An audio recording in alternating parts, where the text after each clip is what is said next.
بسم اللہ الرحمن الرحیم۔ ہدایہ اول کا سبق ہے۔ عبارت کل ہم نے پڑھی تھی، اس کا کچھ ترجمہ بھی ہو چکا تھا۔ وقال الشافعی رحمہ اللہ سے دوبارہ ترجمہ سماعت فرمائیں۔ وقال الشافعی رحمہ اللہ، امام شافعی رحمہ اللہ فرماتے ہیں، الخارج من غیر السبیلین، سبیلین کے علاوہ کسی اور جگہ سے نکلنے والی کوئی چیز لا ينقض الوضوء، وضو کو نہیں توڑتی، لما رویہ، اس وجہ سے جو نبی صلی اللہ علیہ وسلم سے روایت کی گئی ہے آپ کا عمل، انہ صلی اللہ علیہ وسلم قاء فلم یتوضأ، کہ نبی صلی اللہ علیہ وسلم نے قے کیا اور آپ نے وضو نہیں فرمایا۔ وَلِأَنَّ، اور اس لیے بھی کہ غسل غیر موضع الاصابتی، موضع اصابت کے علاوہ کسی دوسری جگہ کا دھونا امر تعبدی، یعنی ایک امر تعبدی ہے۔ فیقتصر، پس اقتصار کیا جائے گا اس حوالے سے، علی مورد الشرع، مورد شرع پر، وہو المخرج المعتاد، اور وہ مورد شرع مخرج معتاد ہے۔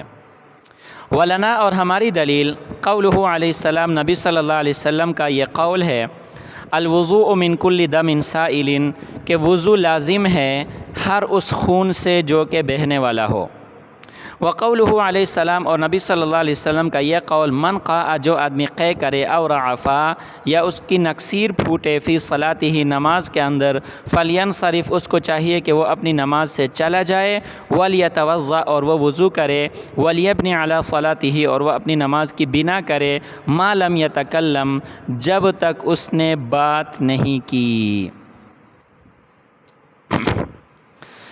اچھا جی، نواقض وضو کے حوالے سے ہماری گفتگو چل رہی تھی۔ ان میں سے جو پہلی چیز ہم نے بیان کی تھی، ما خرج من السبیلین، ناقض وضو ہے، اور اس کے لیے دلائل بھی ہم نے اوپر ذکر کیے تھے۔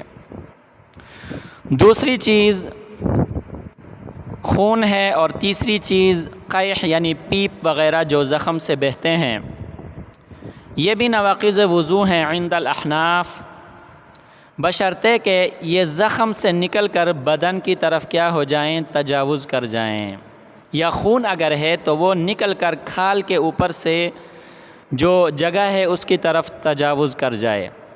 فرمایا کہ الی موضع یلحقہ حکم التطہیر، کہ نکل کر اس جگہ کی طرف تجاوز کر جائیں، نکل جائیں، کہ جس کو پاک کرنے کا حکم ہے، چاہے وضو میں اس کو پاک کرنے کا حکم ہو یا غسل میں اس کو پاک کرنے کا حکم ہو۔ اور جو یہاں پر ہمارے پاس دم اور قیح کے علاوہ تیسری چیز ہے، وہ ہے قے کرنا۔ اس کے ساتھ قید لگائی تھی کہ وہ کیا ہو، منہ بھر کر ہو۔ سمجھ میں آ گئی کہ نہیں؟ اب یہ تین چیزیں ایسی ہیں، قیح، دم، قیح اور قے، سمجھ میں آ گئی کہ نہیں آئی؟ یہ سبیلین کے علاوہ کسی اور جگہ سے کیا ہو جاتی ہیں، نکلتی ہیں۔ دیکھیں، دم اور قیح تو سبیلین میں بھی اگر زخم ہو وہاں سے نکلنے کا تصور ہو سکتا ہے، لیکن قے جو الٹی ہے وہ تو منہ سے ہی نکلتی ہے۔ لیکن قے کے علاوہ دم اور قیح، یہاں اس سے مراد وہ چیزیں ہیں جو سبیلین کے علاوہ کسی اور جگہ سے نکلتی ہیں، سبیلین کے علاوہ کسی اور جگہ سے نکلتی ہیں، یعنی خارج من غیر السبیلین۔ مسئلہ یہ ہے کہ خارج من غیر السبیلین ناقض وضو ہے یا نہیں ہے، اس حوالے سے اختلاف ہے، اور اس میں تین مذہب ہیں۔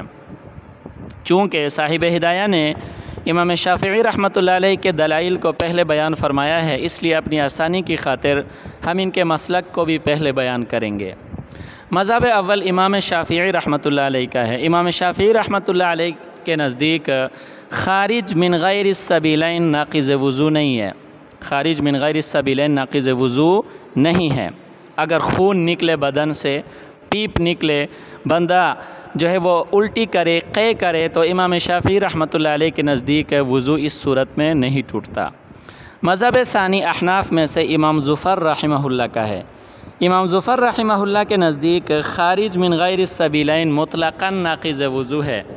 دم اور قیح بس ظاہر ہو جائیں تو نقض وضو ٹوٹ جائے گا، چاہے وہ زخم سے موضع حکم تطہیر کی طرف خروج کر جائیں یا نہ کریں، یعنی اس جگہ کی طرف وہ خروج کریں یا نہ کریں کہ جس کے ساتھ حکم تطہیر لاحق ہے، بس ان کا مطلقاً نکلنا جو ہے نا وہ کیا ہے، ناقض وضو ہے۔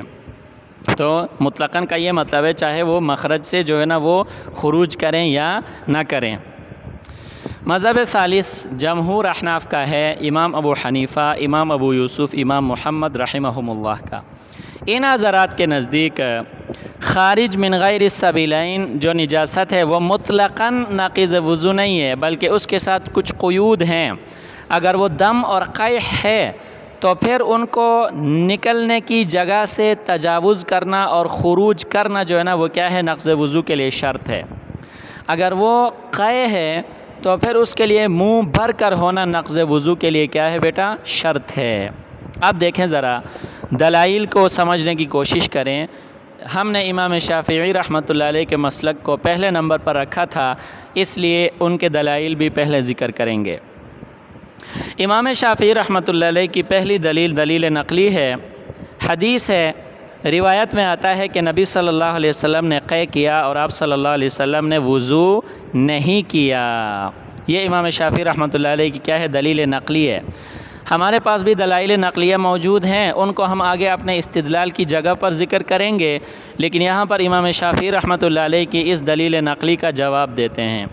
اس دلیل نقلی کا ایک جواب تو یہ ہے کہ یہاں پر جو وضو کی نفی ہے وہ وضو فوراً کی نفی ہے، کہ نبی صلی اللہ علیہ وسلم نے جب قے کیا تو آپ نے فوراً وضو نہیں کیا، یعنی دیکھیں نا، وضو فی الفور کی نفی ہے، قے کے ناقض وضو نہ ہونے کی نفی نہیں ہے۔ سمجھ میں آئی بات؟ ایک جواب یہ ہے۔ دوسرا جواب یہ ہے کہ ہمارے نزدیک بھی قے جب منہ بھر کر ہو تو پھر جو ہے نا وہ کیا ہے، ناقض وضو ہے، اور ہو سکتا ہے نبی صلی اللہ علیہ وسلم نے جو قے کیا تھا وہ کم مقدار میں تھا، جو کہ ناقض وضو نہیں تھا۔ امام شافعی رحمہ اللہ کی دلیل نقلی کا ہم نے جواب دے دیا۔ امام شافعی رحمۃ اللہ علیہ کی دوسری دلیل عقلی ہے، یہ ذرا مشکل ہے، اس کو سمجھنے کی کوشش کریں۔ امام شافعی رحمۃ اللہ علیہ کی دلیل عقلی یہ ہے، انہوں نے فرمایا کہ غسل غیر موضع الاصابت امر تعبدی، موضع اصابت کے علاوہ کا دھونا امر تعبدی ہے۔ یہاں موضع اصابت سے مراد سبیلین ہے۔ دیکھیں نا بیٹا، سبیلین سے جو چیز نکلتی ہے، جو نجاست نکلتی ہے، اس کو دھونے سے جو ہے نا وضو نہیں ہوگا، حالانکہ عقل کا تقاضا یہ ہے کہ اس کو دھونے سے انسان کو پاک ہونا چاہیے۔ ظاہری طور پر تو وہ پاک ہو گیا ہے، کیونکہ سبیلین سے جو چیز نکلتی ہے اس نے جگہ کو صاف کر دیا، تو پھر اس کو پاک ہونا چاہیے، لیکن شرعی طور پر یہ پاک نہیں ہوا۔ پاک ہونے کے لیے اس کو وضو کرنا پڑے گا، اس کو ان اعضاء کو دھونا پڑے گا کہ جن تک نجاست نہیں پہنچی ہے۔ دیکھیں نا بیٹا، وضو میں چہرے کا دھونا فرض ہے، کوہنیوں تک ہاتھوں کا دھونا فرض ہے، پاؤں کو ٹخنوں سمیت دھونا فرض ہے، سر کا مسح کرنا فرض ہے۔ اب یہ نجاست ان جگہوں تک تو نہیں پہنچی ہے کہ ان کو دھویا جائے، نجاست کہاں سے نکلی ہے اور دھونے کا حکم کس چیز کا ہے؟ تو یہ کیا ہے بیٹا، ایک امر تعبدی ہے، امر عقلی نہیں ہے۔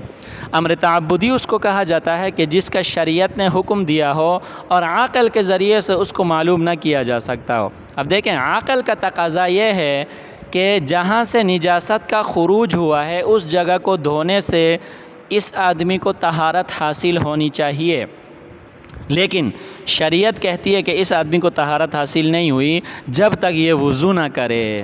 یہاں تک بات سمجھ میں آئی؟ دیکھیں نا، امام شافعی رحمۃ اللہ علیہ فرماتے ہیں کہ نجاست کا خروج جب سبیلین سے ہوا ہے اور اس پر وضو کرنے کا حکم دیا گیا ہے، اقتصار علی الاعضاء الاربعہ کرنے کا حکم دیا گیا ہے، یہ کیا ہے؟ امر تعبدی ہے۔ امر تعبدی میں عقل کو استعمال نہیں کیا جا سکتا، تو اس امر تعبدی میں ہم اقتصار کریں گے مورد شرع پر، یعنی جس چیز کو شریعت نے معیار بنایا ہے ہم اس پر کیا کریں گے؟ اختصار کریں گے، اور وہ مورد شرع کیا ہے؟ مخرج معتاد ہے، اور مخرج معتاد تو صرف سبیلین ہیں، لہٰذا اگر ہم شریعت کا اعتبار کریں تو صرف سبیلین سے جو نجاست خارج ہے اس کے نکلنے کی وجہ سے ہم وضو کریں گے، سبیلین کے علاوہ کسی اور جگہ سے کوئی چیز نکلنے کی وجہ سے ہم وضو نہیں کریں گے، کیونکہ وہ مخرج معتاد نہیں ہے۔